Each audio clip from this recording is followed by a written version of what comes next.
E sobre o assunto do BTG, né? Saiu por volta de 2 horas da tarde, por aí, 1 hora, uma matéria num blog dentro do Valor Econômico, pela jornalista Maria Luísa Filgueiras, Pipeline. Pipeline. E nesse blog do Valor Econômico, do Grupo Globo, temos um integrante aqui que representa o Grupo Globo, João Almirante, inclusive, o Grupo Globo soltou essa, dizendo que o Vasco e o BTG estariam próximos de fechar um formato de alienação fiduciária, um empréstimo em que o BTG daria 165 milhões de reais num prazo de 2 anos e 6 meses para o Vasco pagar, e, em contrapartida, o Clube de Regatas Vasco da Gama ofereceria 59% das ações da sua SAF, de garantia, além de cotas de televisão, cotas de placas de publicidade e jogadores da base.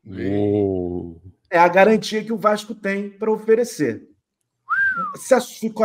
A galera ficou muito assustada, especialmente a galera do mercado financeiro, que trabalha com isso, que gosta de mexer com isso também, sobre a taxa de juros, acima de 11% ao ano, uma taxa de juros que seria muito alta, quase impossível para a Associação Vascaína pagar.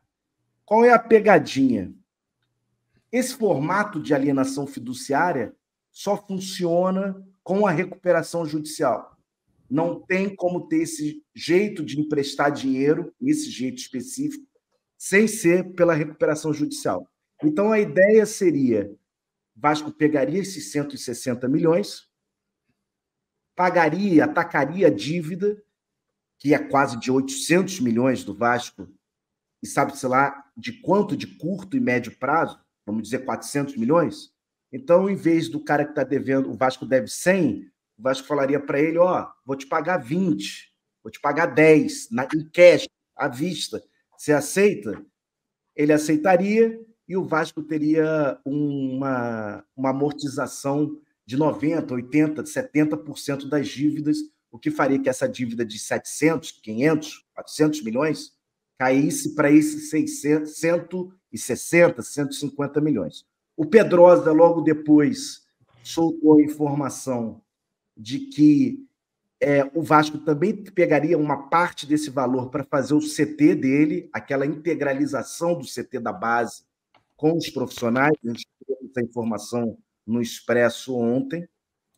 E um outro detalhe importante é que o BTG não apenas emprestaria esse dinheiro. No momento que ele empresta, ele poderia dar alguns pitacos na SAF vascaína, colocando algumas pessoas para trabalhar na parte financeira e administrativa da SAF.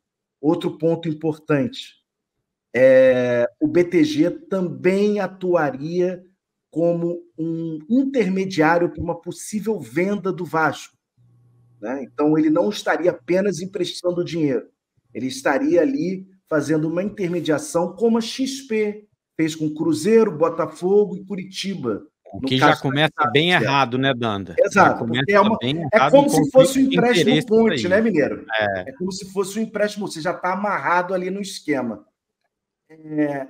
O Vasco fez a nota dizendo que não é bem assim, especialmente na questão do CDI e dos 11% da taxa de juros.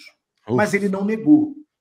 Ele não disse: isso não existe, isso é invenção da carochinha, nunca conversamos com o BTG, não estamos no mercado. Minha impressão: o negócio deve existir, o Valor Econômico confirma, o Pedrosa, com as suas fontes, também confirmou. Talvez tenhamos notícias ao longo... A gente confirmou também, viu, Danda? O Expresso confirmou. E agora a gente precisa aguardar. O Vasco, pelo jeito, não está concordando com essa taxa de juros. Graças a Deus.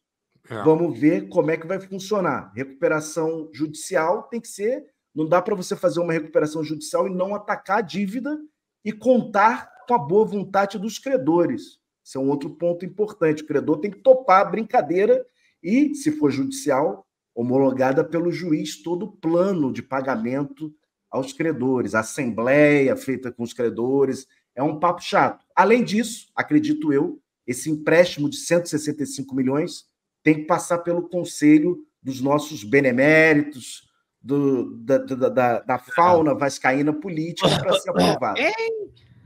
Tihu, diga.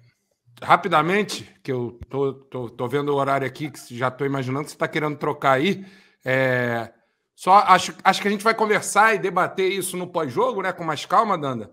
Mas importante, assim, primeira nota do Vasco, negando de uma maneira, daquela forma meio Pedrinho, o lado ruim das taxas e tudo mais. A gente tentou assuntar um pouco, e o que ouviu é que existe meio que isso, mais ou menos, dessa parceria com a BTG, mas que não é essa taxa de juros e as condições colocadas na matéria. Essa é a negativa do Vasco.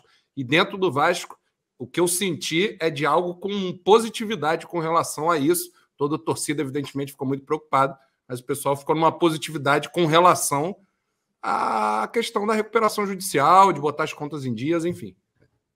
A recuperação judicial foi uma estratégia que o Cruzeiro já usou e o Botafogo já usou, né? Mas que, é aquela parada do... Se arrisca tudo, né? Se der certo, funcionou, beleza, mas se der errado também, maluco, é falência, né? Eu acho que o Vasco já está naquela fase que ele não pode errar mais. Não. A gente não pode errar mais. Por mais se mandar uma recuperação judicial, aí não pode errar mais mesmo, né, Danilo? Não dá para errar mais. Até porque errou tanto, Foi. Danilo. Sim. Normal a torcida ficar preocupada também de que, pode errar mais uma vez, né?